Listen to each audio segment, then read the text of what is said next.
name is B. Scot Rousse, and my friends call me B, and my Scot has only one T. Yeah, it's I love your name. It's really very challenging and wonderful in a way. It's so cool to be called B too. It's a funny way that what you get named can end up indicating something significant about your life, having Yeah. become a Heidegger scholar. Being, yeah, exactly. Wow, that's really amazing. Yeah, so okay. B, it's so wonderful to meet you and thank you Thank for you. coming to join us on Love and Philosophy. I'm delighted to be here. Thanks for the invitation. So you're a philosopher, but you're a very interesting philosopher. You've done all kinds of things outside of the university walls, also within Mhm. them. So just to get started, maybe you could just tell us a little bit about yourself and how you came to philosophy. Hmm. Wonderful. Thanks for the opportunity to think out loud about this. Well, my friends call me B, and the story of my name is also, I think, fundamentally connected to the way I came to philosophy.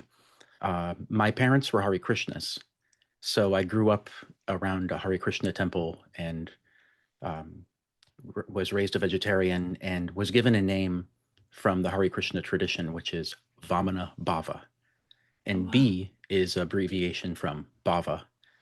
And my parents always called me B. And but Vamana Bhava is on my birth certificate. So I was always called B until I started public school when they gave me the name Scott.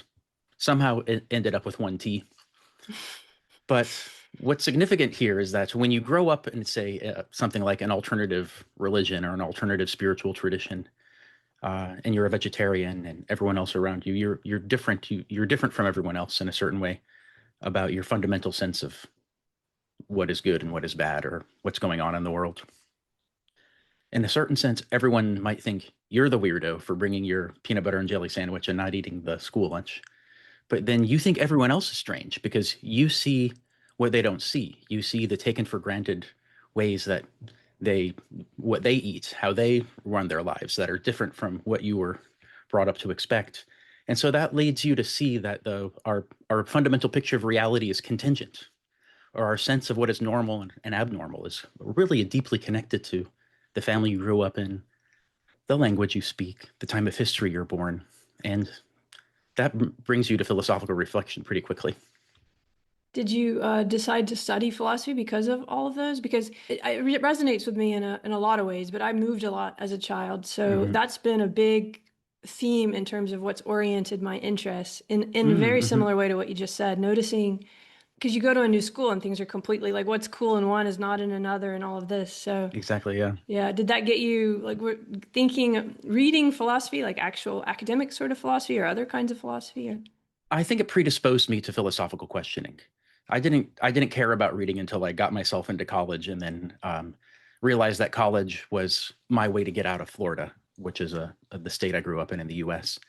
And then I had one teacher at the University of South Florida, where I started my first 2 years, take me aside and say, "What are you doing here? You should get out of here. You should go to Berkeley.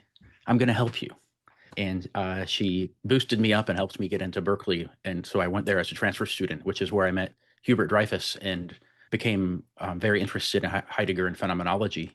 And phenomenology, as you know, is a way of trying to pay attention to what we don't normally pay attention to. It's a way of describing the structures or features of our experience that sometimes go away when you pay attention to them, of noticing what you don't normally notice.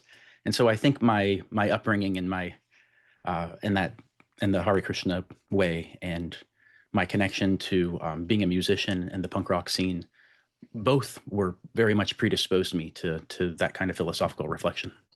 So interesting that it almost sounds like by accident, but I imagine this teacher saw something in you, as many teachers do. I mean, teachers are just so important. It's actually something I want to talk to you about is teaching, but Yeah.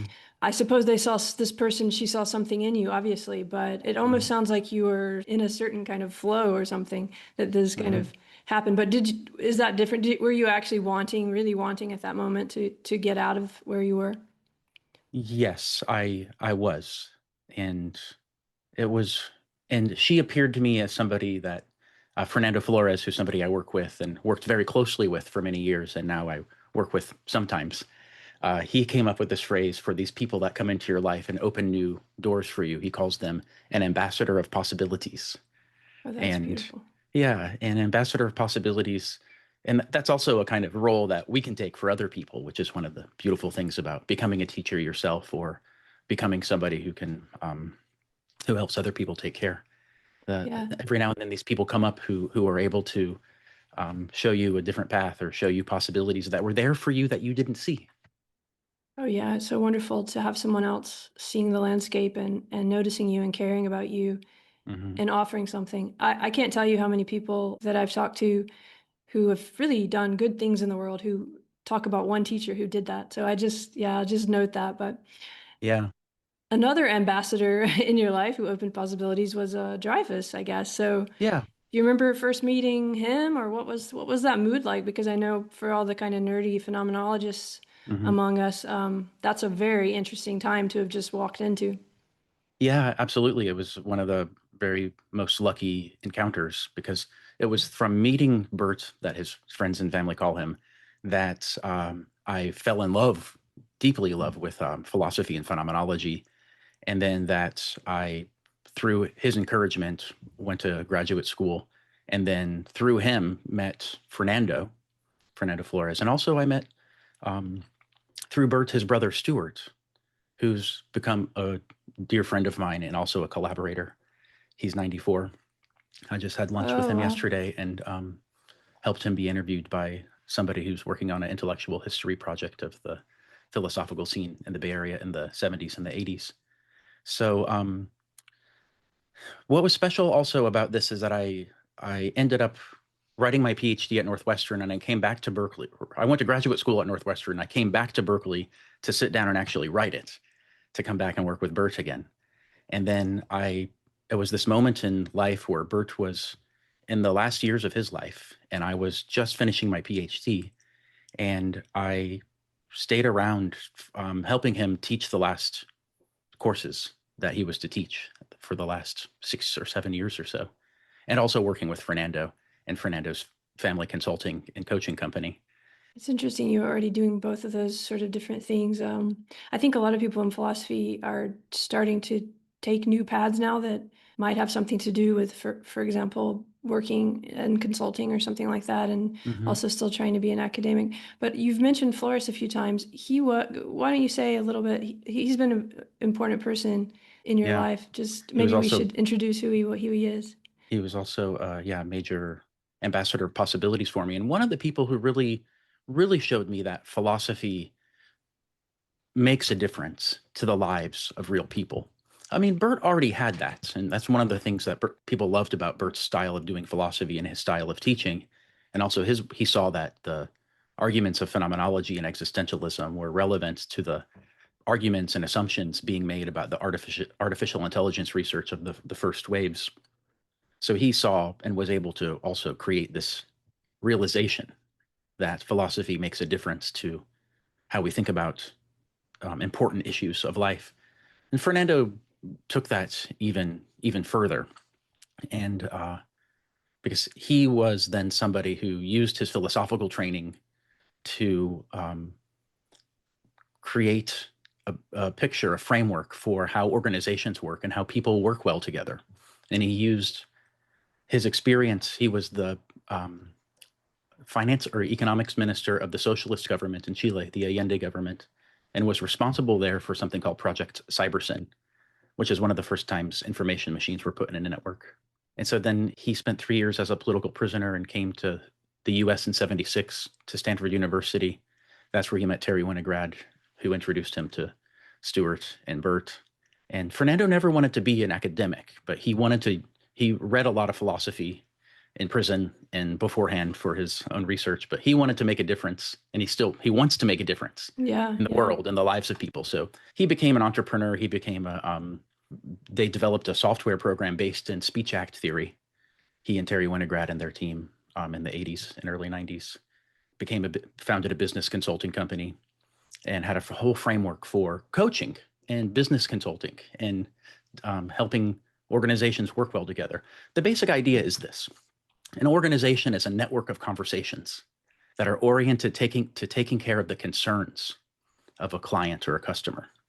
Client or customer here is a formal category for anyone to whom you can make an offer, anyone to whom you can make a difference.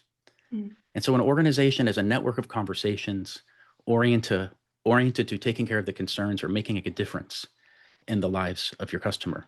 And mostly those are conversations that open in offers or requests. But there's a lot of conversations that are connected to declarations. There's a lot of things you have to do to listen to the concerns of people so you can make sure you can make an offer that's relevant to them and have a kind of ethos of taking care of these conversational skills through which work happens. You've mentioned care a few times, and also this feels like kind of the beginning of something that I think is going to blossom in a lot of different ways right now in terms of the conversational aspect of what you just said and how philosophy kind of is part of that. And there's so many questions I want to ask you, but I'm really interested in the care and also to think about Dreyfus, to think about Flores, Heidegger, we should say, you know, I mean, I wonder when you came across like Zorga or Care, if that was Dreyfus, if that was Flores, because it sounds like they were both very concerned about that, and maybe Heidegger was even the link.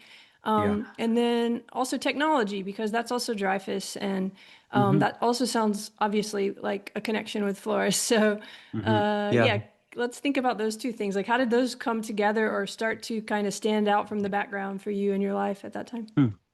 Yes, I believe that you're right that in a fundamental way, Heidegger's work is the root of my particular interest in care, or and the way I'm sort of inheriting the project of talking about care as an important phenomenon for being human in a technological age, and how I saw a need for helping to bring richer philosophical traditions or richer philosophical resources to the conversation about today's conversation about artificial intelligence and being human in an age of rapid technological change and new things, new tools or new technologies that are right before our very eyes, changing how we think, changing how we write, changing how we make decisions. And so I realized one of the things I can bring to the world is an articulation of these concerns from the perspective of the phenomenological tradition. And it is a carryover of the tradition of my mentors and my friends and my ambassadors of possibility who I worked with in my life. And so it is very much in the sense of that when Heidegger says Zorga or care is the being of Dasein, is the way to the most fundamental way to talk about the nature of human existence. He doesn't mean that we just like stuff or things we can have affection for something. He means that we live in a space of meaningful differences where some things can matter to us and other things can be trivial to us. We have this space, we live in a space of meaningful differences that is connected to our sense of what is important and our communities for taking care of what is important together. And that this is from the Fernando side, that this is something to pay attention to about the conversations that you have with others for making sure you're taking care in common together. From Dreyfus's side, and what I learned from Hubert and Stewart about skill acquisition and the pre-reflective capacities for gaining new skills for Heidegger was the one who, when you read Being and Time, it's a really dense, unforgiving text. But once you get used to it, you realize that it's showing you something that feels already so familiar that you can read this text and then it's saying something in a sense that you feel already in touch with about your experience, but that you haven't had the philosophical or observational powers to notice or articulate.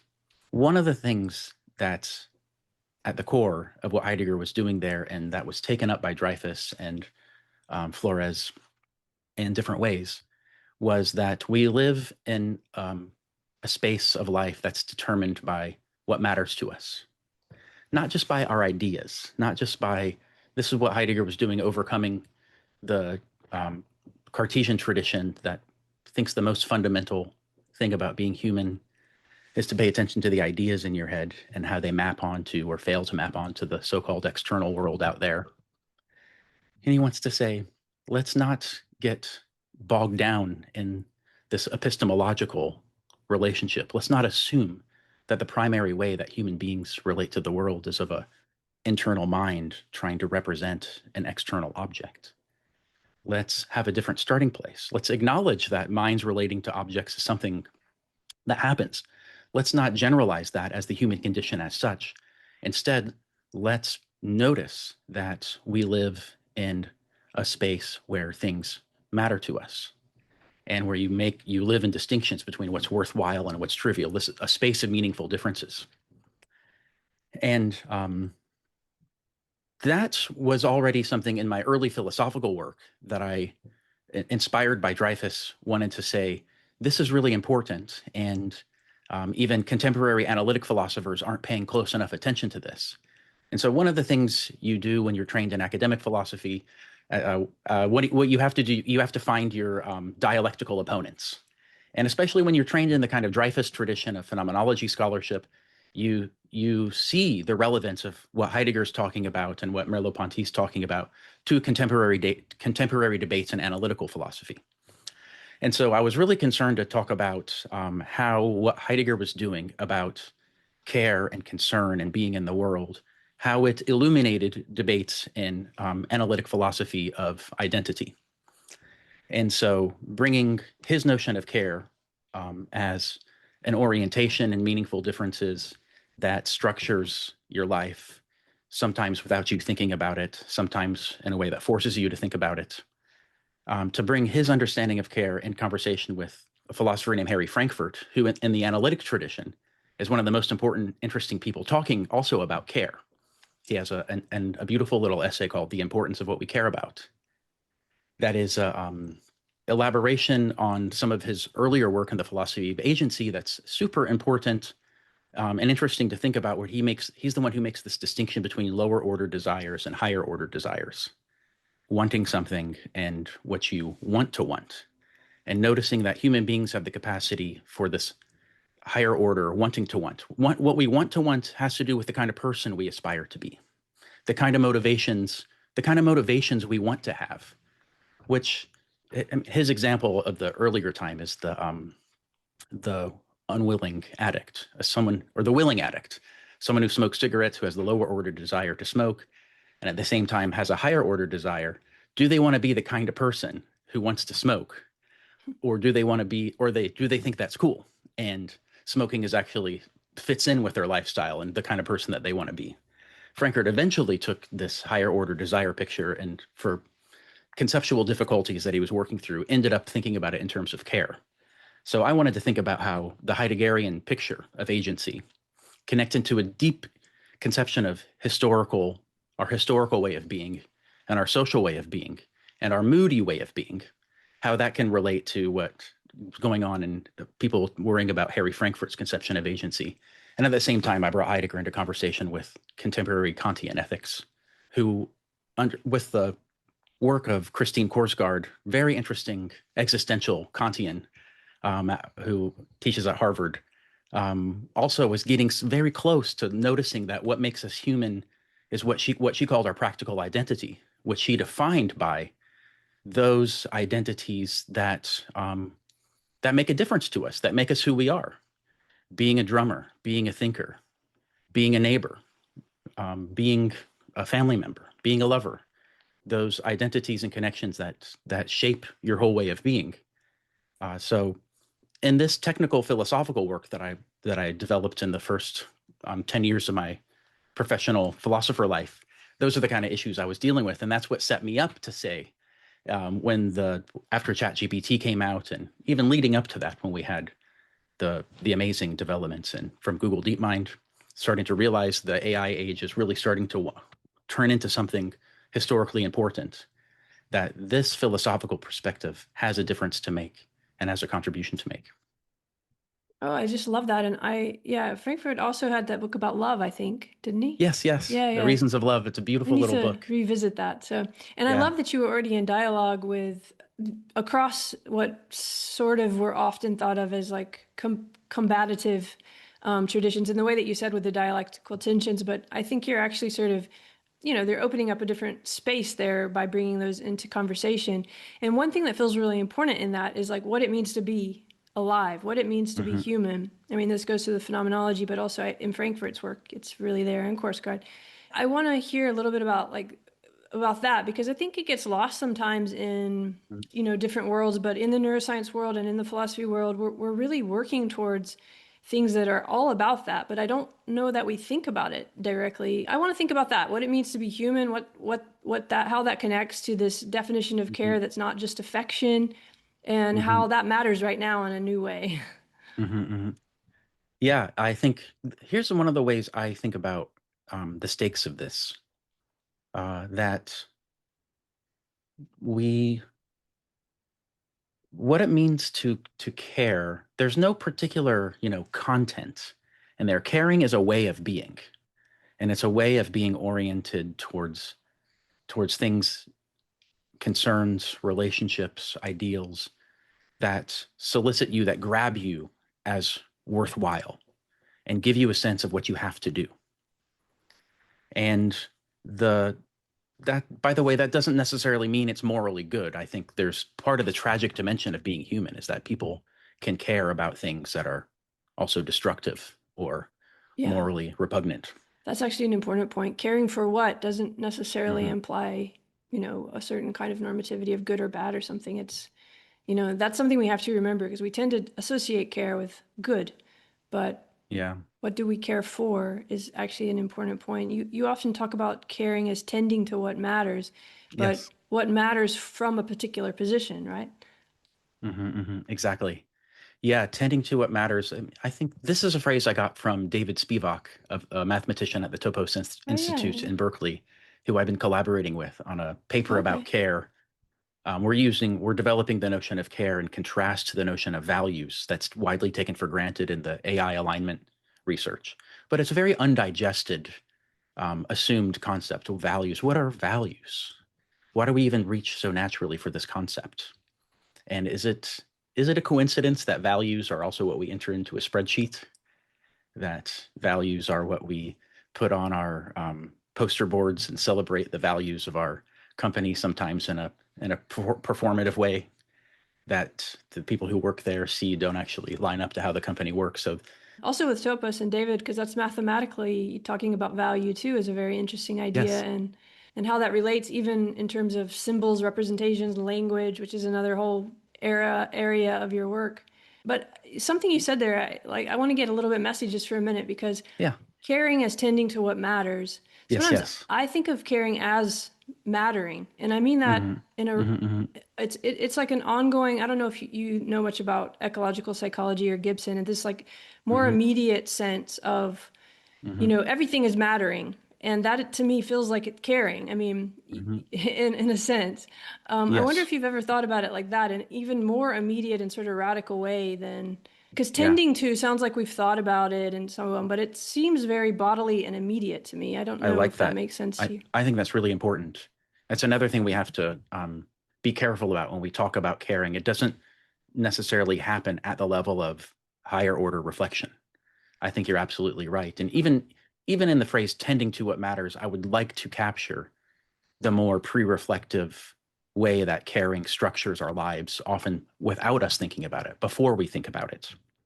And I think the notion of affordances that you brought up from the Gibsonian tradition is exactly the right place to look. Mattering, or what it, I used this phrase that I got from Dreyfus and Jane Rubin and their interpretation of Kierkegaard, that we live in a space of meaningful differences. Meaningful differences, what does that even mean? It means what's relevant and what's irrelevant in your immediate situation. It doesn't mean necessarily what you think about and what you think you care about and what you reflectively love and care about. The meaningful differences are what's around you now that is standing out to you as relevant, important to deal with, what's receding into the background as irrelevant or not even on the map. And so what you care about, first of all, is reflected in the layout of affordances of your everyday situation. Your caring is structuring how your situation shows up to you as demanding and making available what kinds of action. So, I just got done writing a paper about that I'm going to read at a conference on machine consciousness. And when I was writing that paper, that was the most important thing. So my room is chaos. You walk into the room, you don't even see. It's not totally irrelevant to you, the pile of unfolded laundry, the coffee cup from yesterday, the pile of books that are all around. Well, the books are relevant because you're digging around in them. But what shows up to you as relevant and important and demanding of your attention, that's what care does. That's what mattering is, making that distinction between the distinction of meaningful differences. First of all, shows up. This is a phrase from phenomenology, in the polarization of your field of possibilities. I So yeah, I think that's cool. one really important thing that phenomenology brings to technology right now, again, which, I mean, we didn't mention it yet, but Dreyfus was one of the first sort of first person to sort of critique that, I guess, in a way, would you say? And I wonder about those ideas, and if that relates to this, or if that relates to your ongoing work. Do you ever revisit Dreyfus and his ideas about technology?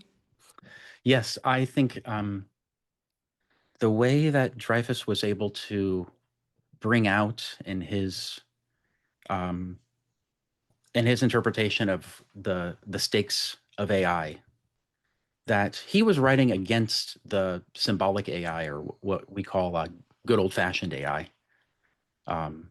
which was the project of basically just trying to reduce human knowledge to statements, propositions, and the logic between them.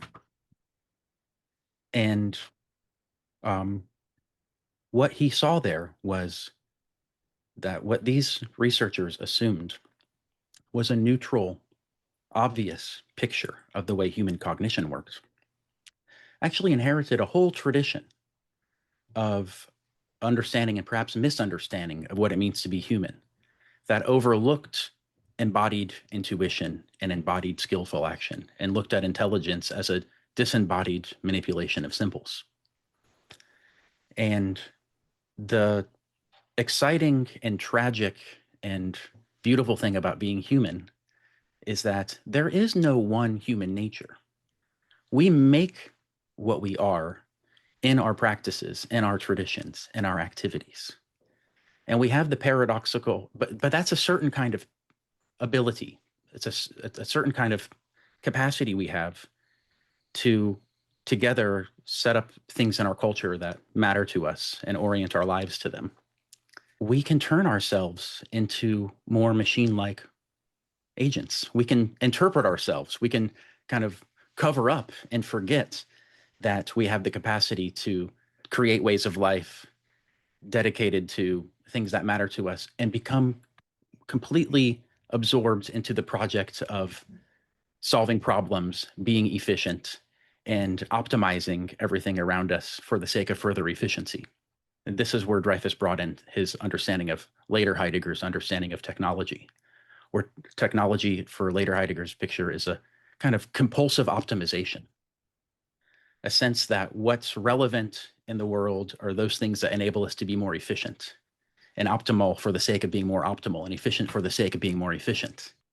And that, in fact, this picture of cognition as the representation of symbols belongs to this whole tradition of separating the mind from the body and from the so-called external world, looking at it as a process of representation, a mediated representation. That's how we're connected, is connected to this larger tradition of the technological way of being that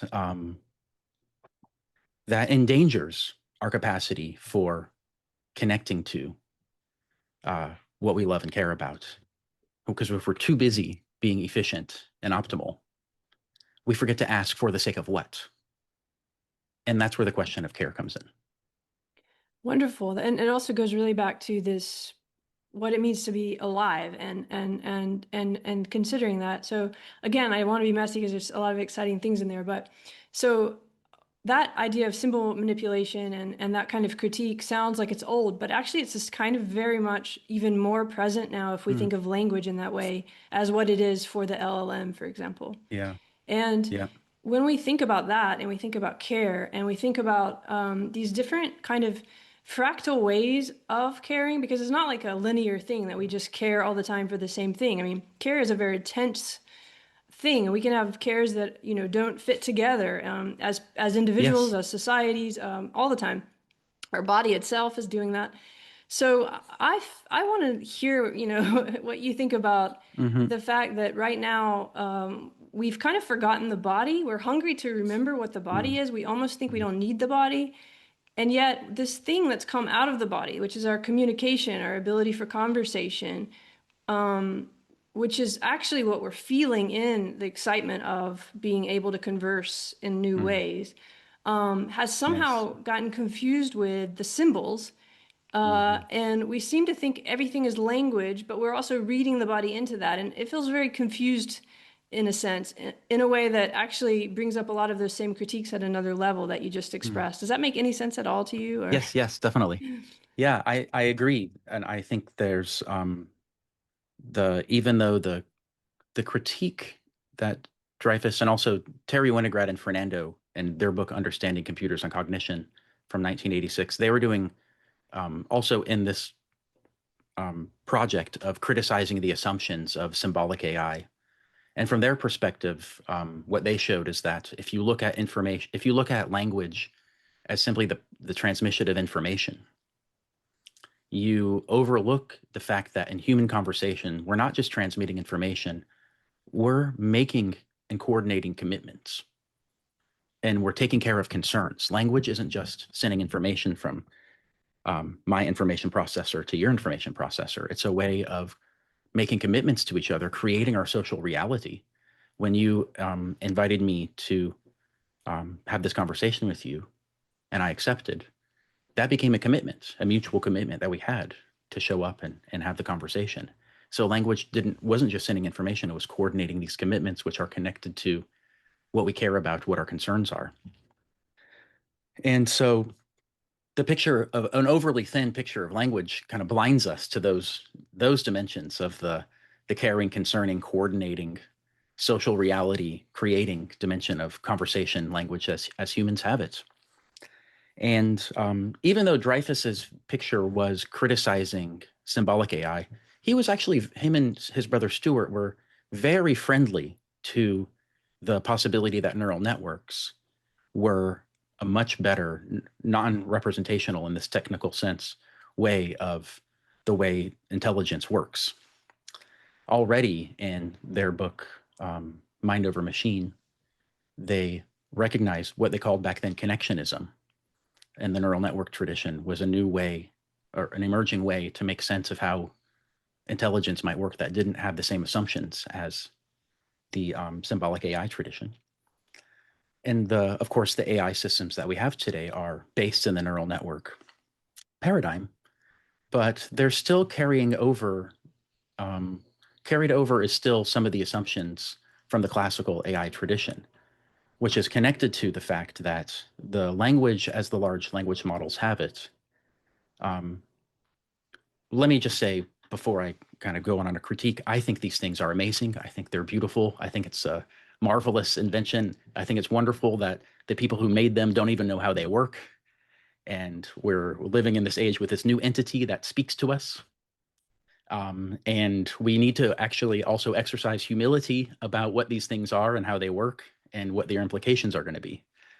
All that being said, it's wrong, dead wrong to think that they have language, that they speak language, or that they have language in the way that human beings do. And it's dangerous for us to interpret ourselves as just running a large language model in our mind, um, just like our friends ChatGPT and Claude do, which is not, again, not to diss ChatGPT and Claude. And here, um, one of the main issues is to point out that our language is connected to our being in the world. It's connected to our way of interpreting what matters to us. So living a life um, involves not always going around reflecting what do I care about, what I love, but when you have these moments of decision, and when you have when you have to navigate the contradictions that show up in your life between different commitments and relationships, you're drawn to articulate in language what is it that matters to you, that gives you focus, that gives you ability to have a sense of direction. And a lot of us people who study philosophy and literature like to get it from there. I think most people get the capacities that they draw on for thinking about what matters to them from art, from movies, from music. The punk rock scene is an amazing example of people who developed an articulation of what's wrong with the world and an identification of themselves in these linguistic articulations from the singers of punk songs that you can then self-apply as making sense of what's going on in the world and your sense of displacement in it. Now, all of that was a way of saying one of the ways for us language is part of our being in the world. It's not a frictionless spinning in the void. It's not simply, I don't want to say simply like it's a diss. It's not statistical patterns drawn from a huge mass of text. It's connected to our way of life, what matters to us, our coordinating, and our way of making the world happen. The large language models, and maybe this is going to be something that's addressed in further technological developments, because what I'm saying isn't news to the people who build and think about these things, but they are trained and then they are deployed. So there's the training phase where they develop a model, and then they have post-training, which is they have to interact with humans, and they sculpt, and this is called reinforcement learning with human feedback. They give it a certain personality, reward certain ways of responding,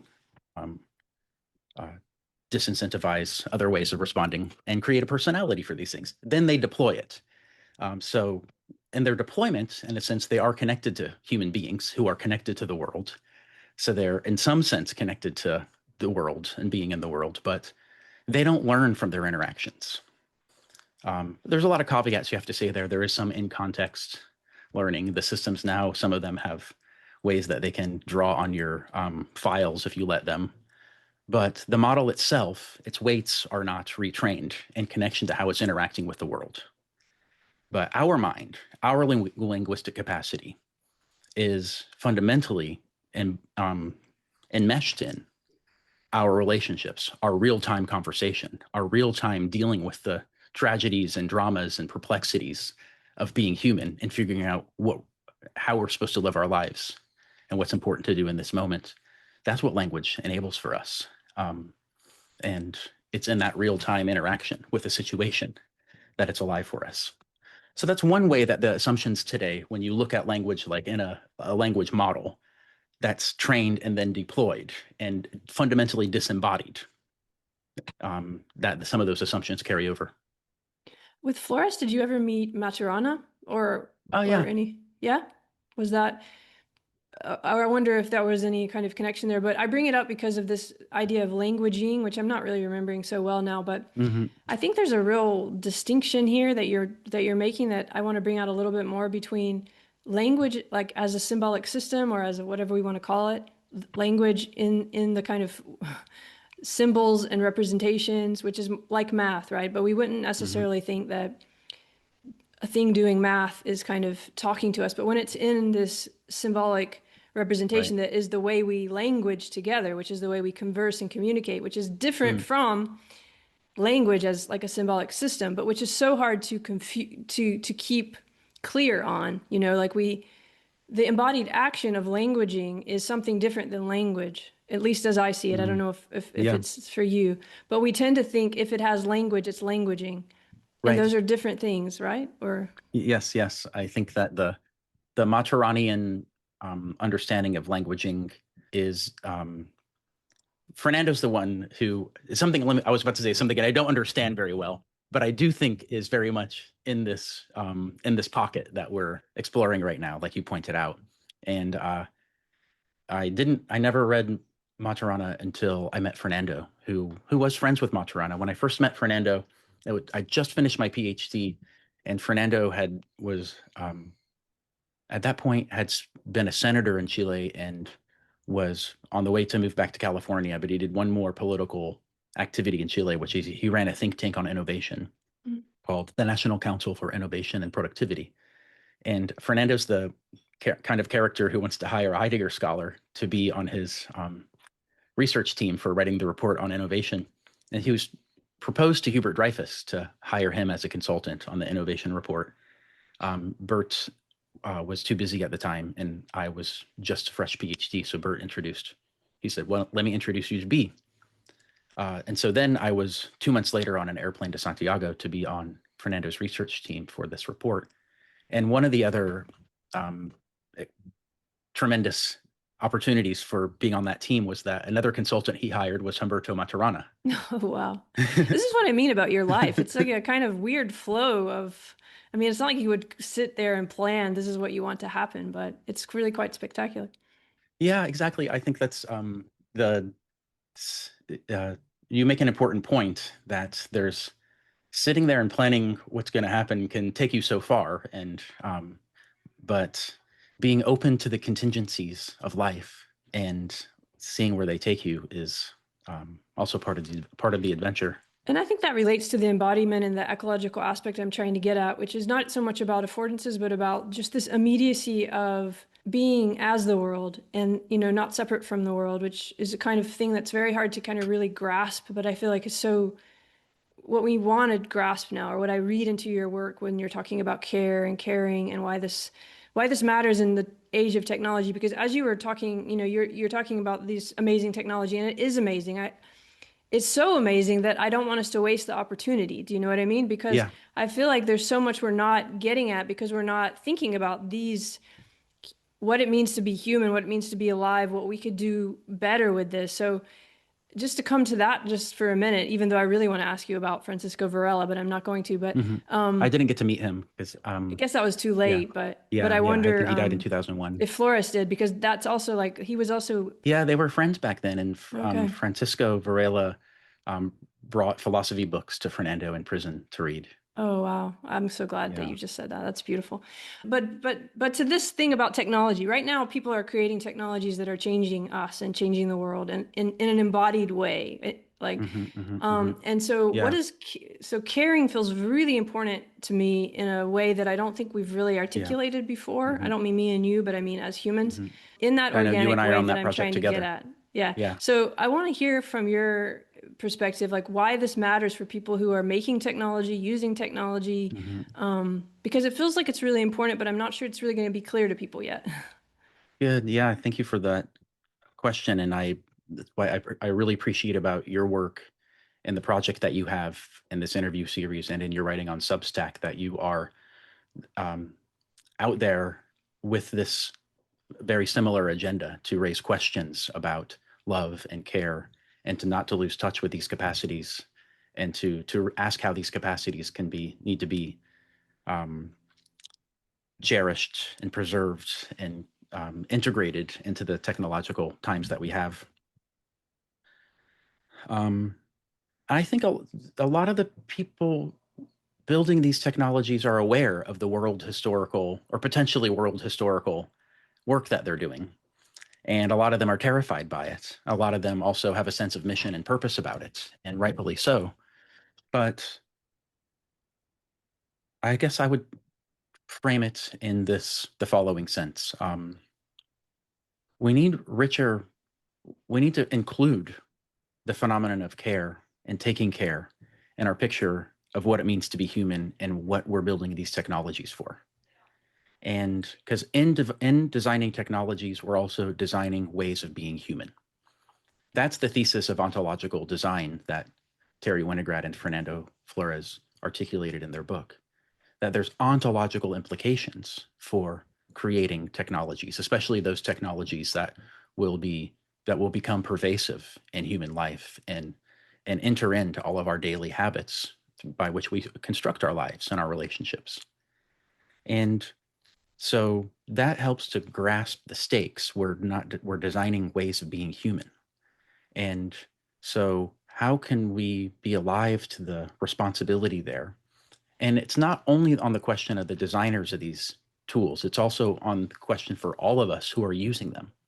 Because the tool is one thing, and it does have its own affordances and invite a certain way of interacting with it. These chatbots, one of the most popular applications of the large language model are these chatbots.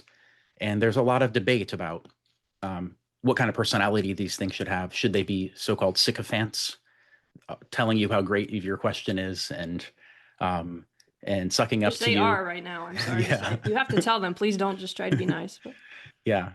Yeah. And this is partially a design choice made because they want to have these things be pleasant to interact with. And it's partially emerges from this process as a reinforcement learning with human feedback in a way that they're grappling with. They're struggling to find the right way to tune them so they have just the right amount of pleasantry and not necessarily being so sycophantic.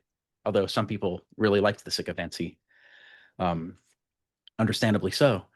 And then there's also the way that something I've seen changed in the interface with ChatGPT and Claude recently, where sometimes they compulsively prompt you to prompt. They're like, do you want me to write up a version of this paragraph that does this, that, and the other thing? Do you want me to produce a graph that lays out the distinctions you just made? Do you want me to do this? And that kind of affords you or solicits you to keep engaging with this kind of compulsive engagement. And that's something that they are taking from the designers, then are taking something there from the engagement strategy of social media to keep you addicted, to keep you wondering. It's kind of like hitting the slot machine. What's this thing going to say next? No, the next sentence it spits out, that's going to be the one that I use. The next graph that it makes, that'll be the one. So you get caught in these compulsive loops of engagement that sometimes you have the illusion of doing something, but you're just caught in this spiral of compulsive prompting. So at the same time, there's questions there about how can we, as users, also take responsibility for creating our ways of engaging with these things and creating practices for using them, so to speak, to help us think, not to totally offload our thinking, using them, inviting them into our conversations, but in a way that keeps them connected to real world concerns, real world conversations. But let me give you, by that I mean, I think it's important. I don't have kids myself, but my brother and my sister both have kids, and I have a project called Curiosity Craft with a colleague of mine, Massimo, where we developed a framework for helping families, helping parents develop practices in their family for introducing their kids to AI. And the point there is to help the families be aware of the fun and intriguing and exciting things these tools can do by helping you connect with the world, not by falling into the compulsive prompting, but by using AI and the AI tools to create songs together about maybe a family vacation that you had, to have these practices of family creativity, to learn about something that you pass on your walk in your neighborhood, to always bring the engagement with the AI back to the conversation in the real world, in the family, with your friends, and not get sucked into the compulsive prompting. So that's an example of ways that we have also a responsibility as users to bring the AI tools back into real contact with the reality around us and the conversations around us. Now, I think there's another thing to say here, that there's even though we live as human beings in touch with this issue, that we live in a space of meaningful distinctions, that some things matter to us more than other things. We live in a crazy world right now. And we live in a transformative new technology that everyone's trying to figure out what these things are and how they work, how they're going to affect how we live together. The post-World War II geopolitical order is dissolving. The capacity, the sense that the AI is going to change the way people enter the workforce. There's already evidence that some entry-level positions are drying up, although there's dispute about, is that because AI, or is it just because the economy itself has a lot of problems and the companies want to look good, so they're attributing their shrinking of jobs to their adoption of AI, so they look like early adopters rather than just people with cash flow problems. But young people and people in general, including me, are in a position of disorientation. And there's two things that we should avoid, and one thing we should remind ourselves in these period of disorientation. That first of all, life is not about just solving problems. And so a lot of the people who build the AI systems are engineers, and they're trained, engineers are trained to solve problems. But life itself can't be looked at as just a series of problems to solve. Because the series of problems to solve always has the question, for the sake of what? And the for the sake of what question brings in the question of care. But often when we get into the problem solving, you're just looking at the problem itself and the solution to that, and you lose the larger context. So one of the things we have to help ourselves remember and help people who are building AI remember is that solving problems is important, but life itself isn't a series of problems to solve. Second, that there's no right answer to what to care about. There's no right answer to how to live your life. And this makes it stressful. And especially for people who would like a structure and would like a recipe for how to live, the fact that you can very much get it wrong and that there's no way to guarantee you've got it right is, and that adds to the disorientation of our particular moment in life where college is so expensive, rent is so expensive, houses are expensive. What career do you choose? What do you devote yourself to? It seems like a very fraught, nerve-wracking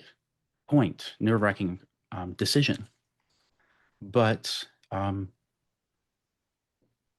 life itself is an exploration of this question and not something you have a quick and easy answer to. So I think that these are two things that connected to designing the design of technologies and the larger context in which we live, that there's a sense of compulsive problem solving, that life is a series of problems to solve that separates us from the larger context of what are we building for? That's a phrase I got from Cosmos Institute, who are an interesting group talking about philosophy and AI and entrepreneurship.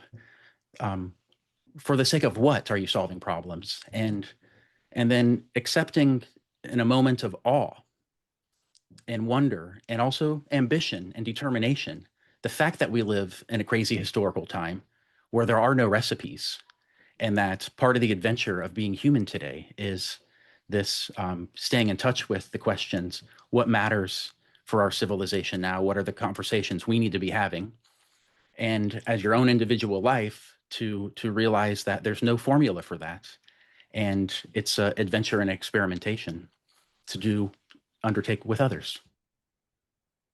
Those are really beautiful points and really important. And I often think about or write about, or I have this book called Holding Paradox, or this tension, right? I don't mean resolving. And I feel that in what you're saying there about the sort of indetermination or the ambiguity, or there's no one right answer. And yet we don't think that way. Like, that's very hard for us to, hold that space of tension or ambiguity. I think, you are also a fan of Merleau-Ponty, and I really like his use of indetermination and exactly, the generativeness of it. Of course, he talks about the good kind. I mean, we can use that in all kinds of ways, like anything, but that feels like something that's not really part of the conversation, but that technology could help us better hold that tension, that yes, space feels rich to me. Also, you talked about orientation a lot, which is a word that's really important because I'm thinking about cognition and movement together. I studied the hippocampus, and I'm thinking about navigation. And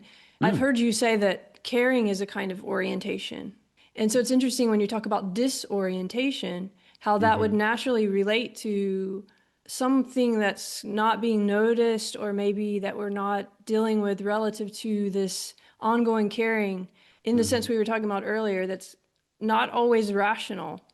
And maybe even that's a word to think about a little bit, because you talk about instrumental rationality, I think, and there's the optimization stuff in your work where you go into the paperclip kind of example that feels like the kind of optimization and rationalization that's connected to what I was talking about with the symbols that we've confused with the living reality.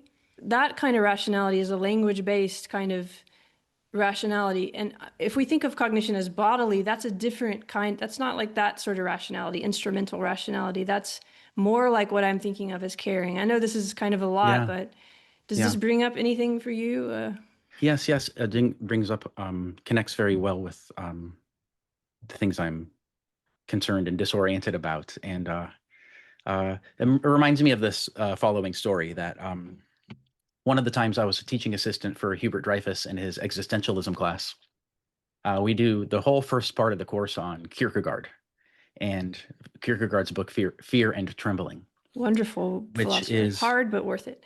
yeah, yeah. And Bert's lectures on Kierkegaard are on YouTube, and he's a wonderful guide to getting through this book Fear and Trembling, which is pretty dense and unforgiving, but beautiful, and something that will really shake you to your core. And by the way, I have to mention I'm helping Hubert Dreyfus's family in a project of protecting the cassette archive that he left behind. He left, his wife Genevieve had about 300 cassettes in their house in the Berkeley Hills that I started to work on with her and their family. They founded a nonprofit after Bert died called the Hubert L. Dreyfus Foundation.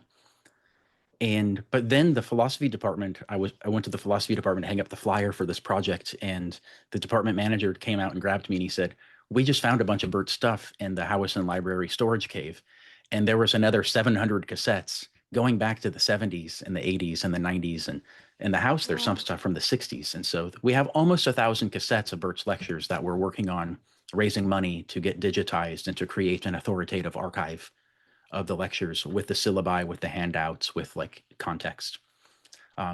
So I will send a link to you to we can share in Yeah, the I will show help notes you. about I want to this. help you in any way. That sounds definitely like a project we all want to get behind. Yeah, it's so exciting. And so coming back to Kierkegaard, Bert made Kierkegaard really come alive because he used Kierkegaard to show that, to raise a lot of questions about what does it mean to live a meaningful life. And in the existentialist Kierkegaardian picture, meaning comes from committing yourself to something. And the Kierkegaard example is and sometimes committing yourself to something isn't rational at all. We have this expression, you fall in love.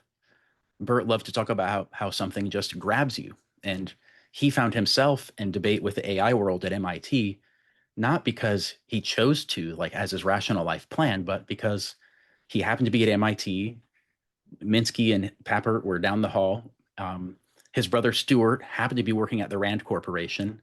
Um, there happened to be somebody there who suggested that they should hire somebody who knows about Merleau-Ponty to assess the AI research.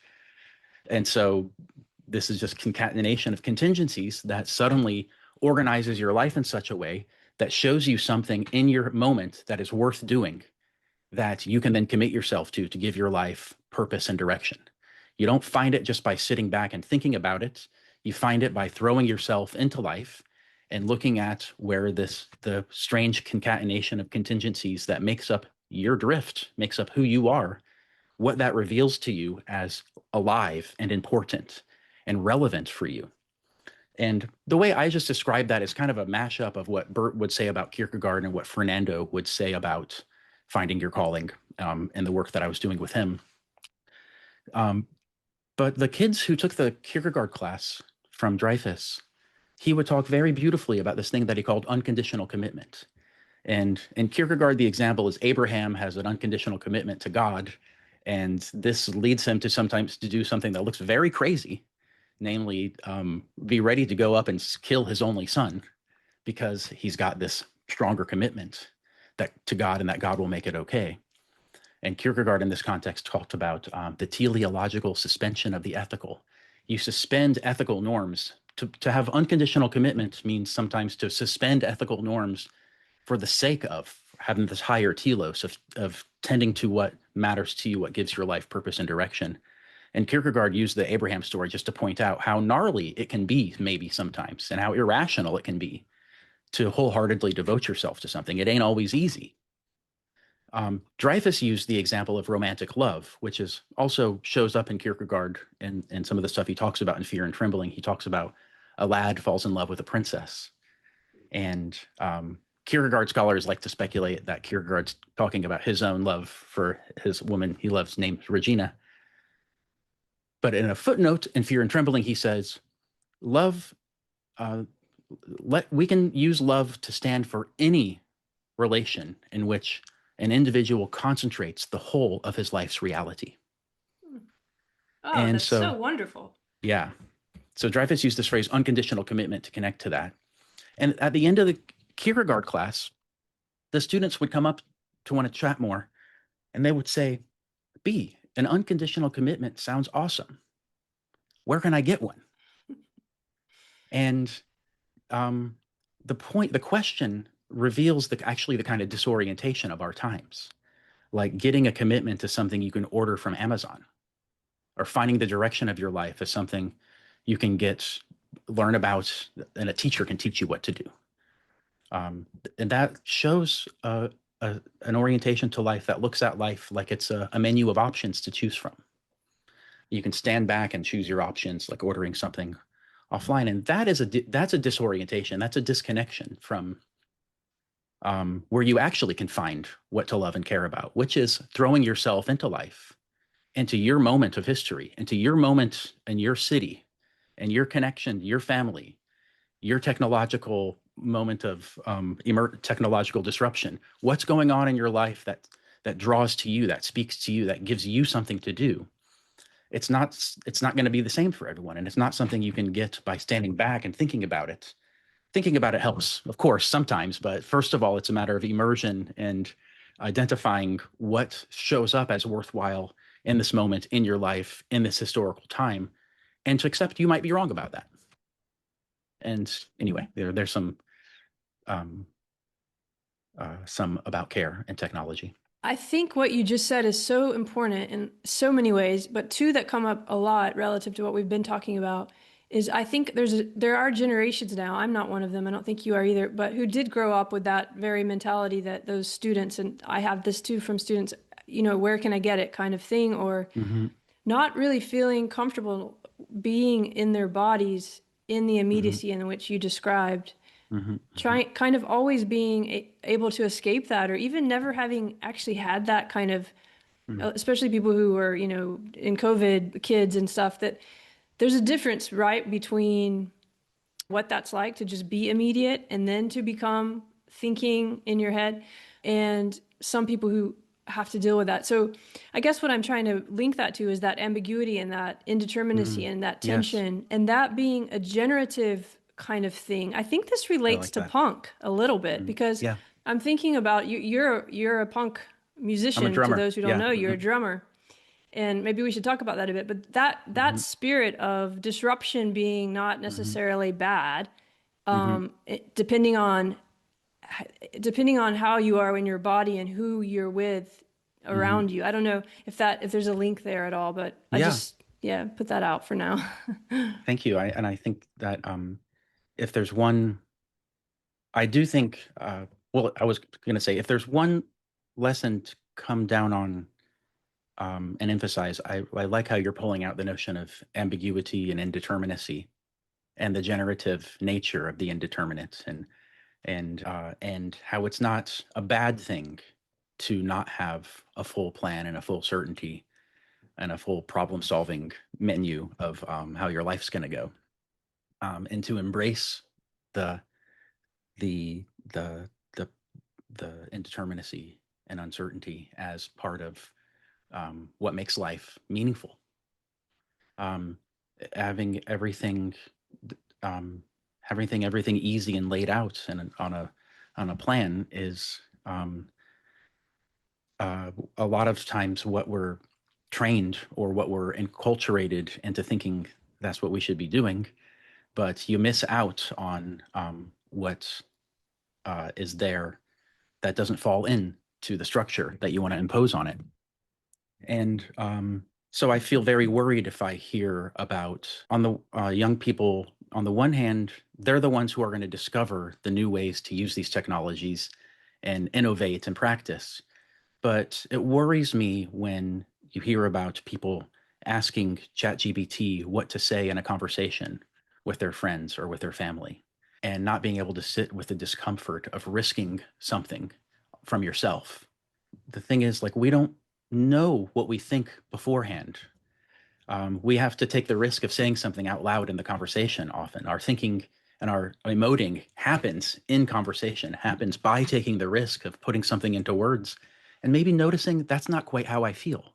Let me try again, or let me see how that lands on you. And sometimes your reaction helps me clarify what's actually going on with me.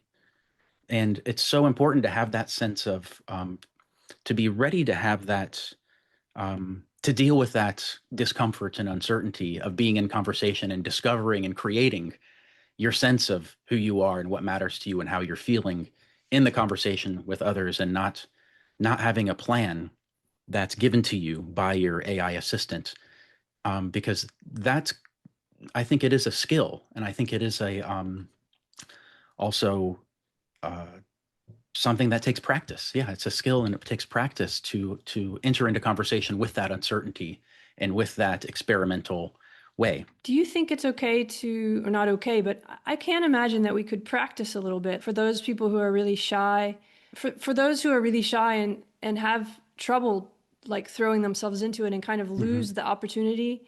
Could they Hmm. Hmm. could they practice with the Hmm. technology, just knowing it's technology, so they get habitually in their body the sense of how it does feel to do that? But then the whole point is to really try and do that and not stick to the script. Does that make sense? It does make sense. I think that would be a cool practice. It could be a very cool practice to design with your chatbot, and maybe there's some prompts you can give it to encourage you to take the risk of saying something. But the point Um, is the embodied interaction in real life with people, right? yeah, Not the script that you then are in your head when you're talking to people or something. yeah, But anyway, you were yeah. going about care and punk and yeah. Oh yeah, thanks. Yeah, so I do think that we should be beware of the tendency to want to have to use like AI to like meticulously plan our lives and to have all the answers. And that, for me, then there's the danger also of, here the work of Jonathan Haidt is really important, of spending too much time, just simply spending too much time on screens and media, and not enough time in face-to-face embodied interaction. Of course, mediation by screens also does a lot of great things. We're talking right now. There's a lot of awesome conversations that have it in the mediation by screens, but there's something in the sense of immediacy of embodied engagement. And the reason I'm saying that right now is particularly to come back to my lifelong obsession with punk, because punk isn't really, it's, I joke to say that I play in unlistenable hardcore punk bands. And for me, it's a joke, but it's serious because it's not really meant to be listened to. It's meant to be created in an experience that you share with other people in the moment. And the music is meant to be live and in direct contact and experience together. What the audience does is just as important, and how the audience receives it and interacts with the music is just as important as what the musicians are doing. It's something you're all creating together in in the moment of controlled chaos. And it's also, like I said earlier, it's an articulation of a sense of disorientation. It helps a lot of people focus why they feel like they don't belong in the world. What's wrong in the world? There's a lot of variations of punk. That's why it's so interesting. I mean, there's totally nihilistic, um, reprehensible punk. There's conservative, religious conservative punk. There is political punk. There is all kinds of punk. But the kind that I gravitate towards is the one that gives you an articulation of why you feel like you don't belong in the world, but also gives you a sense of hope and community, that you create something together. So you create a bubble of belonging. It's like it's a secular church of a certain kind. You have your devotional services, which is your shows. You have your communities. You all come together to share a moment of controlled chaos. But it's not just rejection of what's going on in the world. It's also a lot of coordination. All the conversations that happen to put on a punk show, to put out a record, all the skill and concern and shared love of doing something together just because you love doing it, not because you get money, not because you get status. I mean, within the punk scene, there's critiques you can make. There are people that are playing status games. you look at from the punk scene on the outside, most of the people who look at punk don't consider those people to be high status. There's funny paradoxes there. But by and large, the punk attitude is doing something just because you love it and coming together to create something in the moment. Not necessarily even because it's all that creative. The songs, we play the same kind of songs that they made up in 1983, which is really the same kind of songs that the Beatles were playing. Very simple song structure. It's not about the particular brilliance that goes into one song. It's about this combination of individuals in this moment carrying on the tradition, creating something together simply because they love it, doing it in the real world, and experiencing that moment of passionate connection and co-creation that I think punk serves for me as an antidote to technological nihilism in that way. And I want everyone to have their version of being in a punk band. The internet helps, AI can help in its own ways. The question is going to be, how can you have your version of being in a punk band, doing something because you love it, coordinating with others, having the experience of carrying on a tradition and doing it for the joy and the love of doing it. That's connection to what matters. That is actually one of the most important things, and I think what a lot of people have expressed, even listeners, as being what they're hungry for, is a group of people they can explore what doesn't necessarily have to sound good or look good or read well or whatever, but do it out of passion and not be judged for it, because that's always, but still be able to discuss it. So it's wonderful to think about punk like that, and whatever you said about everyone should have their own punk band, even if it's not music, right? Like, yeah, that seems something another orientation technology could help us do, and is in a way, because there's so many groups and communities now that can form because of technology. I have to ask you, because having been around musicians and knowing drummers, how many bands are you in? Drummers are usually in like 10 bands, or not, at least two, or at least, yeah, definitely. I'm always in 3 bands at a time. okay. It's our community service. There's a drummer shortage. There always has been. Well, and they're so important. And Yeah. yeah, I mean, you need the right drummer too. So it's also that, like, every band wants the right drummer. But I'm thinking about mood and atmosphere a little bit, and how when you were describing this and doing something the way for love, your body is in a certain atmosphere that gives you a way of knowing about life or being alive that you then know is possible. Does that make sense? Like, can you imagine what your life would be if you hadn't had that hmm atmosphere in your hmm life through music? Yeah, exactly. I think that the connection the connection between music and mood is so important. Mood is a way of also being oriented to what matters in a situation. Mood is not just a feeling in your head or in your body. Mood is an attunement to what's going on around you, what's important now, or what's relevant now. How do you relate to it? And that's why the mood of the mood of a good punk show is a mood of controlled chaos, where you have a feeling like something crazy could happen at any minute, but then nothing too crazy happened that somebody gets hurt, and you have this heightened sense of, but you're also the sense of that we're doing something crazy together for the sake of doing it. That's a certain mood of joy. Joy is the sense of uplifted, collective upliftedness for its own sake. That is a really important mood that music can connect us to. It's wonderful you say that, because when I think about care in some other writing, I think about it through that ambiguity we were talking about. That's what I write about, like the awe of Mm, ambiguity, but also like a jouissance, or a kind of joy, mhm, or a kind of release, mhm, or a kind of overflow, that mhm, I think is also very important for that caring that we were trying to talk about as so primordial, right? In an almost mhm, Hans Jonas kind of way. mhm, But I'm thinking about that, what you just brought up, and also in terms of the other kind of ambiguities that we're talking about, and how punk can also give us a way to, or not even just punk, but these kind of situations where there's a little bit of entropy, that also feels like something that's only alive, or a living, interactive kind of thing, mhm, which we seem to be trying to control with our technology, but maybe we don't want to control it all. Or mhm. Yeah, I like that. And actually, even there's a funny analog to the way that the large language models are trained or deployed, and because they can, and even sometimes in your settings, you can have them to be more adventurous and more randomness in their Hmm. replies, or more controlled and bound by their reinforcement learning.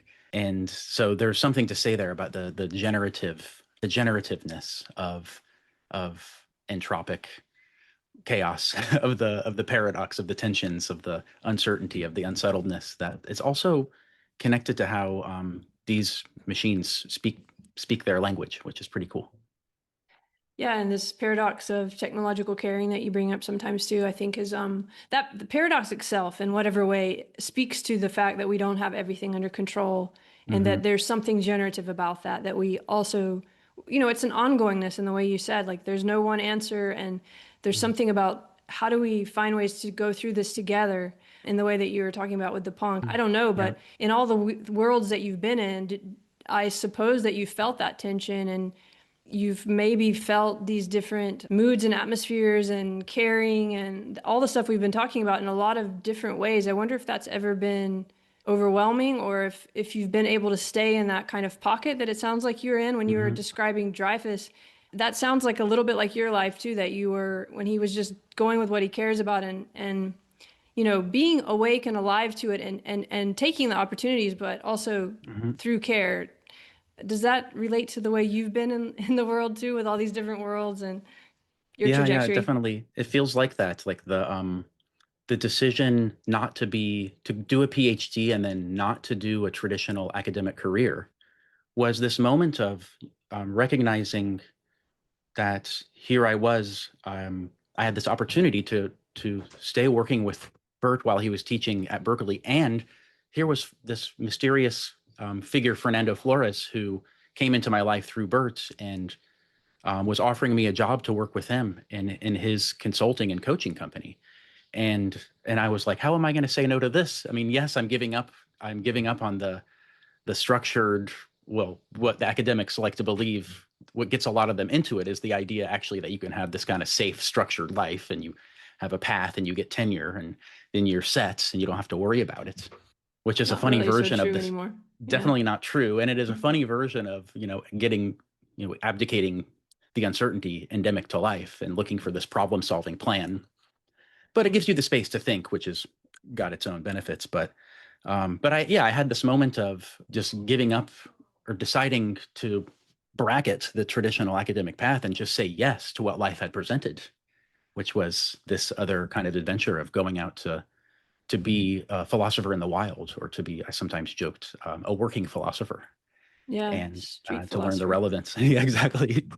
And so it's like, at the same time uncertain and scary. And right now I'm in a big transitional moment where I decided a year ago that whatever I've got to do is to bring my philosophical training and tradition to the current AI conversation.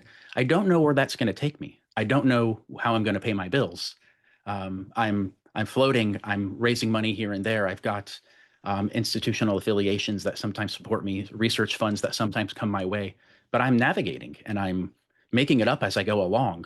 But in the conviction that these conversations really need to happen, and that I've got um, from my ambassadors of possibility before me, and my mentors, and my training, and my convictions, that I can um, help people think about this stuff and be aware of the stakes of the technologies we're living through.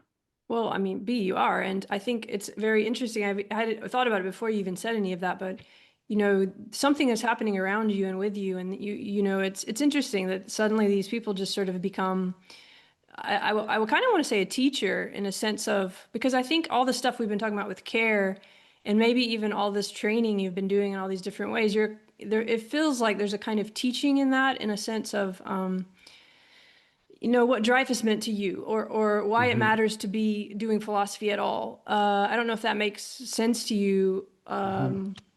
but I'd like to hear before we go just how I think a lot of people are in a situation like you now, and in a way, it's becoming the modern situation because Yep. all older kind of scaffolds are changing and nobody's really in a state that's not precarious. And yet there's so much opportunity. So it can be overwhelming to figure out what to do. I mean, but before we go, I want to hear about teaching, just, and how that relates to care or how that feels for you, how you feel that in your body. And also Oh, we thank have you. to talk about love just a little bit. Like if you have Yeah. anything about love you want to share or Oh, that's, thank you. yeah.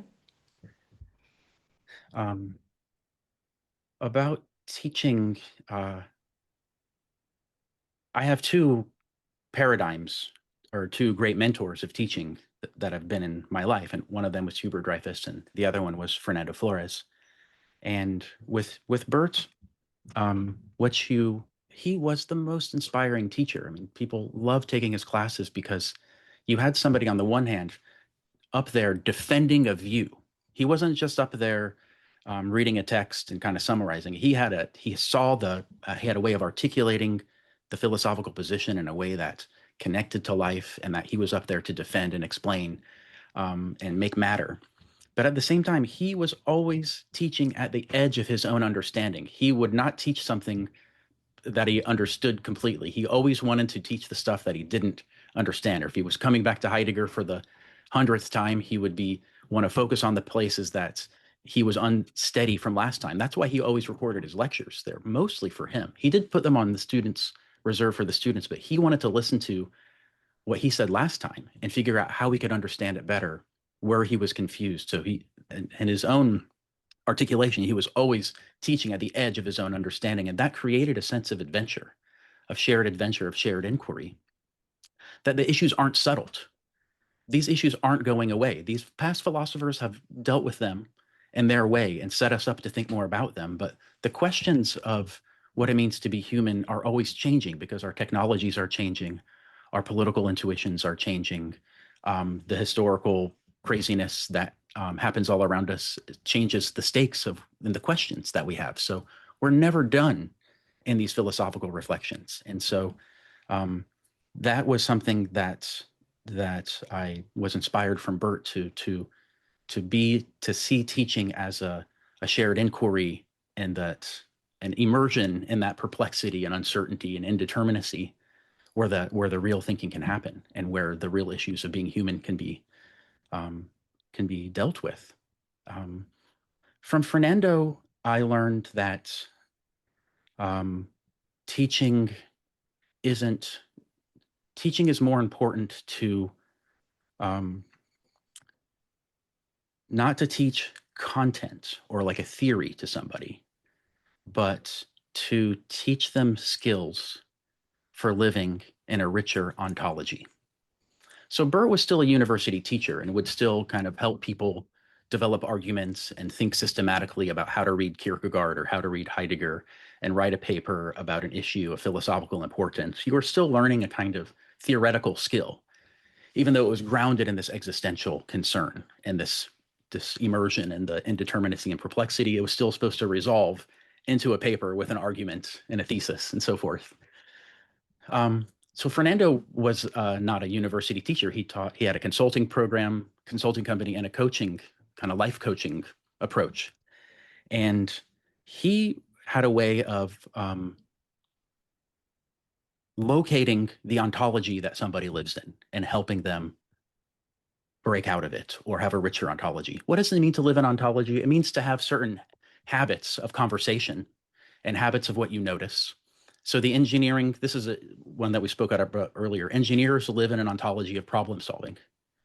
They see problems, they want to have the procedures to solve them, and they go after them. That's what they notice in life. That's what they're good at. That's what they're attuned to. They live in an ontology of problem solving.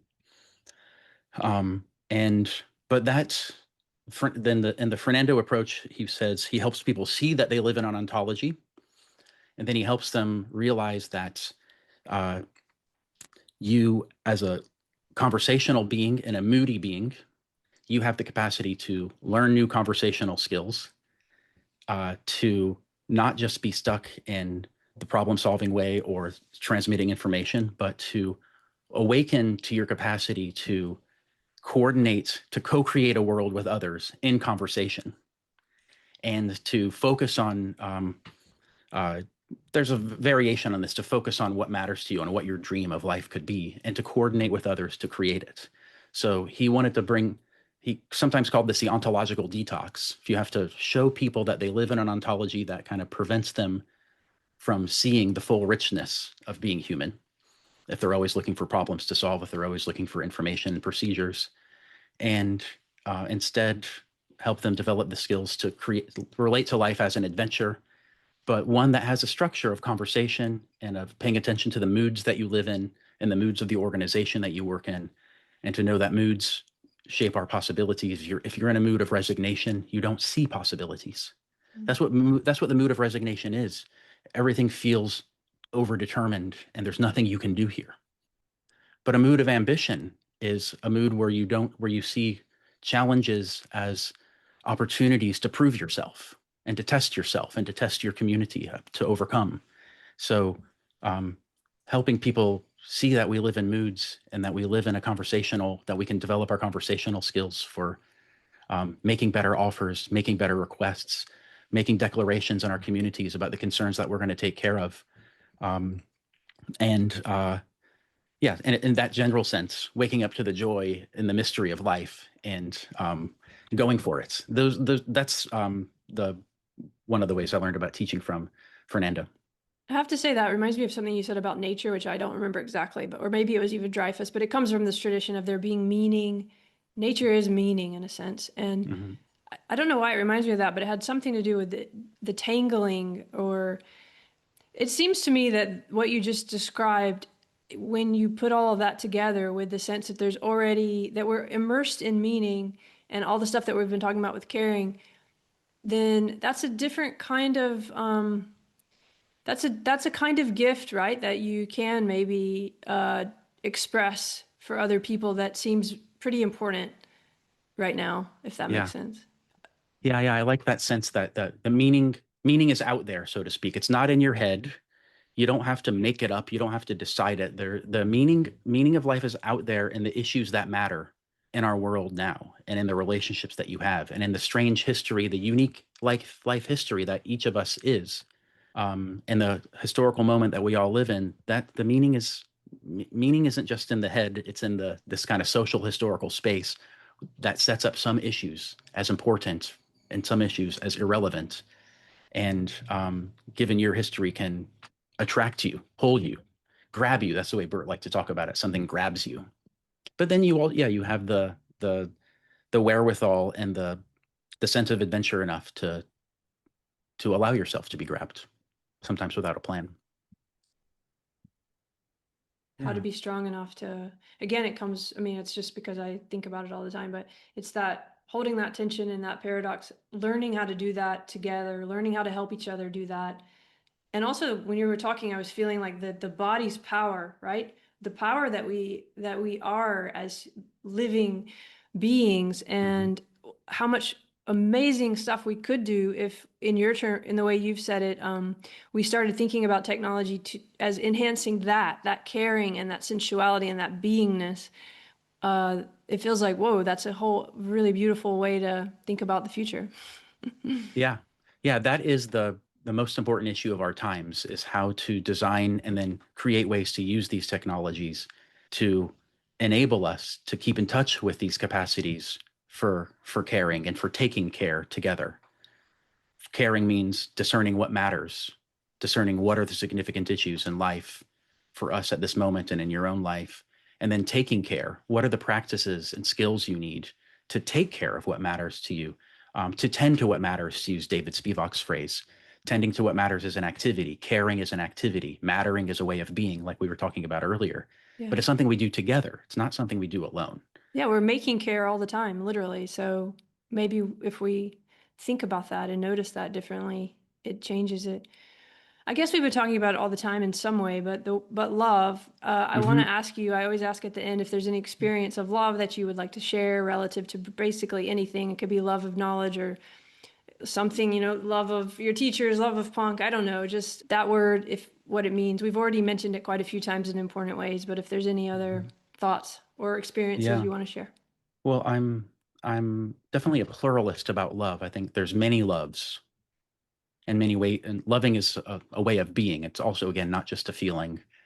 It's a way of being. And there are many loves that happen in life that have different structures. There's this kind of teacher, mentor, mentee love. There is the parent, child love. There's sibling love. There's romantic love. There's love of your punk bandmates. There's love of art. And what's the striking thing about love, too, is that it's not under your control. And it's the things that are not under your control that also, make life meaningful if you can be in the right relation to them. And so love is not under your control. It's risky. It's terrifying, but it gives life color. And I would say that,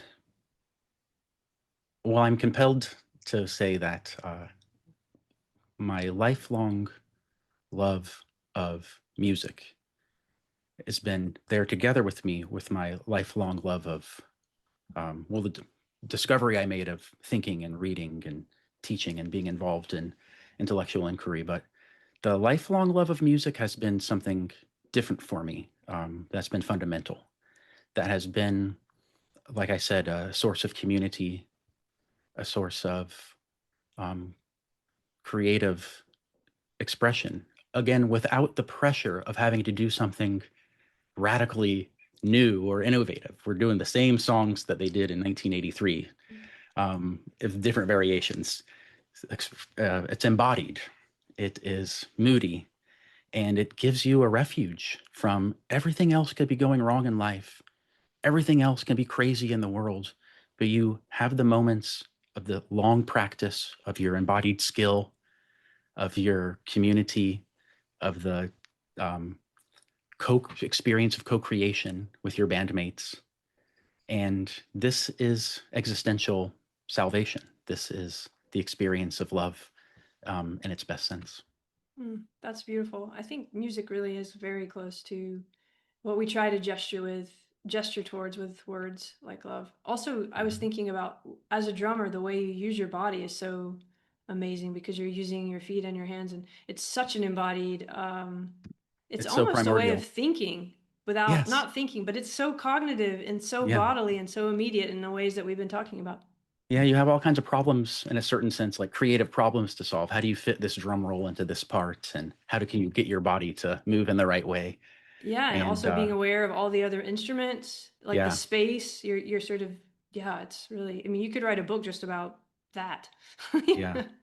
And I think it's also the embodied part is very important. The skill part is very important, that you're always writing a new song is learning a new skill. You're always expanding your repertoire of skills. Even That's a playing really cover important songs, point. you Yeah. learn how to mimic someone else's style of doing drum rolls. You expand your repertoire of intuition. You expand your repertoire of skill. You're expanding your agency. And the other thing that's important that I'll mention, that I want to mention in this context, is also inheriting and transforming a tradition. You feel like you have a sense of longer term, longer horizon belonging, which is also a nice thing to have, more than a nice thing to have. Absolutely. Yeah, I think there's all kinds of ways we reproduce is a weird word, but continue things through the world. I really think music is one of those in ways we don't quite understand, but that has a lot of resonance, dare I say. Exactly. But is there anything that we didn't talk about that you want to talk about? I really, really love this. I loved everything you said. I think there's just some beautiful things in that. I feel like the conversation hit its stride, talking a lot about the music issues and the being inspired by certain teachers and those experiences, and because those are the concretizations of the abstract stuff about care and love that we were starting to talk about at the beginning in a theoretical way. And I was trying to say, yeah, for Heidegger, care isn't just a feeling, it's a structure of being where you live in a space of meaningful distinctions. And you clarified that that's not just at the level of thinking, it's a level at this embodied immersion in your situation. What the affordances that are there for you is a reflection of what you care about and the stand that you are in the world. And all of that's nice to say at a theoretical level, and it's important to use that to argue against conceptions of agency that are overly rationalistic or overly naturalistic, like later Harry Frankfurt stuff is. And it's important to bring this theory to bear for people who are thinking about what's the nature of intelligence, to say that intelligence isn't, it's wrong to think of intelligence as a disembodied capacity to solve problems or even to learn how to solve new problems. This is a kind of common definition of intelligence in artificial intelligence research. It's very important that if we're going to build systems that are going to integrate into our lives, that we're going to share the planet with, that we realize that intelligence isn't a free-floating capacity for problem solving. Intelligence is bound up with our capacity to care, because it's our capacity to care that sets up which problems are worth solving, what the priority is. And caring, problem solving and intelligence without caring will be a disaster, will be very dangerous, will be dehumanizing. And it's a strong temptation in this age to also think that AI will be able to solve all of our problems. And one of the ethos that you have out there of the sense of mission that people have is to create a super intelligent machine that can then solve all of our problems. Ask it a question. It will give you the optimal solution for how humans should live together and solve our problems. But this would be to give up on the project of being human. This would be to give up on the project of attuning to what's worth caring about and loving and living for in this moment. So it's important to remind ourselves at this moment that intelligence is connected to our capacity to care and not a problem-solving capacity, and that the dream of solving all problems and to looking at life like a series of problems to solve forgets to ask the question, for the sake of what? And that's a question about what is worth caring about that always needs to be raised anew by each person in each generation. And that's what I'm here to keep thinking about. I was thinking about nihilism Mm, as a word that comes up a lot and that I think you're also talking about sometimes in your work, but how yeah. everything you just said is what we really need to hold in mind, right? Because there is that nihilistic push now too, connected to what you just said. And Mhm. that makes all of what you just said even more important for us to find ways to share with all these different generations, Mm-hmm. and creators and users of technology. And does that make Yeah. sense to you? Nihilism being, and it connects to the punk and the ambiguity and everything too, somehow. Mm-hmm. Yeah. Nihilism is two things. On the one hand, it's a cultural condition in which we lose track of the project of love and care, and we get sucked into efficiency and optimization and look at life like a series of problems to solve and optimization for the sake of optimization. That's the space in which the question of what is worth caring about can't arise, and the question of living in pursuit of or in service of what we love and care about gets dissolved or subordinated, and that's a sense of meaninglessness. It's a sense, and why would you want to live a life like that? And you see a lot of people with a sense of disorientation today. That's the context that they're thrown into, and they're like, okay, computer's going to do all the jobs. The computer's going to make all the political decisions. The world's at war. I mean, what am I even here for? What's the point? That's the second nihilism then as a personal reaction to all of this. So like, what's the point of all of this? Why? Ugh, this visceral sense of feeling like you can't belong here. That the world is hostile to meaning and involvement and care. Um, that's the other register that nihilism hits. And again, I mean, that's when I come back to needing to revivify, resuscitate, revitalize the capacities for care in the way that the conversations we've been exploring. So, well, thank you so much You're for this. welcome. It's Thanks for been having me. wonderful. Yeah, I really enjoyed that. And I'm writing about these issues a lot in my Substack, which is called withoutwhy.substack.com. And I've got an aspiration to put more content on my YouTube channel because I know that people aren't reading as much and conversations are happening a lot with video formats. And I want to do what I can to help these kind of conversations happening. And that's why I admire a lot your project and appreciate that you invited me to be on here. I taught Heidegger's Being in Time at UC Berkeley last summer. I recorded it and I'm editing the videos and I'm going to put them on my channel as another project that I have. And so I invite people to find me, to please send me a message if you want to think or talk about any of what we've been saying today. That's great. And also send it to us or send it to me or send it to Love and Philosophy. And Send it to Love and we'll Philosophy. link to it and we can highlight if you make a playlist or something, we can highlight it. And Cool. Yeah, because I love it, and I did watch. You have some lectures on there that I put in my list to watch, and I think a lot of people will like it. And also the Dreyfus, right? So that's all like a big, wonderful treasure chest. You and Dreyfus, and we could probably make a whole little list of that. Exactly. Yeah. Well, thank you. Thanks for what you're doing, and I'm excited to see where it goes. And it's wonderful to talk to you. And of course, I love all the work you're doing relative to care. And I hope we can work together on whatever in the future. Or just Thank let you. us I'd love to let me join know. forces. Yeah. And I'm going to stop this now, but I also want to tell you that